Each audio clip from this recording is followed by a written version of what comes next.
US-backed soldiers have begun shelling Daesh positions on the outskirts of Mosul. Thousands of troops are massing outside the city in preparation for a battle that could spell the end of the terror group in Iraq. Daesh members have been burning tires and oil to block the view of planes. Mosul has been under Daesh control since 2014. Let's take a closer look at the military offensive.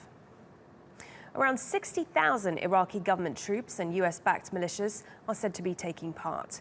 Iraqi army soldiers and Shia militias will lead the attack from positions near the town of Qayyara, which lies some 50 kilometers south of Mosul. Kurdish Peshmerga forces will block Daesh terrorists from using escape routes and scan people fleeing the city. Turkish-trained fighters based at the Bashika camp will also be taking part. Despite objections from the Iraqi government, Turkey has been training fighters from Mosul and Kurdish Peshmerga units at Bashika in northern Iraq. Adding to these soldiers are US, French and British special forces who will play advisory roles and coordinate coalition airstrikes against Daesh targets. Let's speak to the journalist Campbell McDermott, who is on his way to Erbil, I believe, on the way to that front line of that war. He joins us now on the phone. Campbell, good to speak to you. I believe you are on your way to Mosul. What are you hearing in terms of what is going on in the front line and these reports that Daesh has begun burning oil? Yes, good morning. That's right. I'm heading from Erbil now to the Hada front line, which is not far from Bashika, which you mentioned in your report.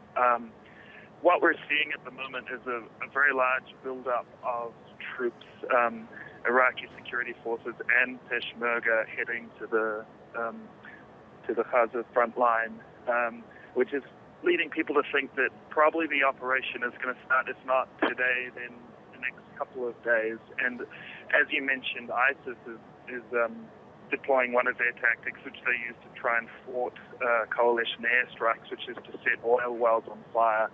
That's something they did a few months ago when Qayyara was taken, and those oil wells are still burning.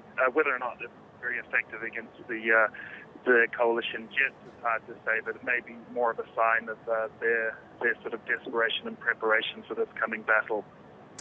I listed some of the different players involved. They seem to be quite a lot of them. I mean, how are they all working together on this fight for Mosul?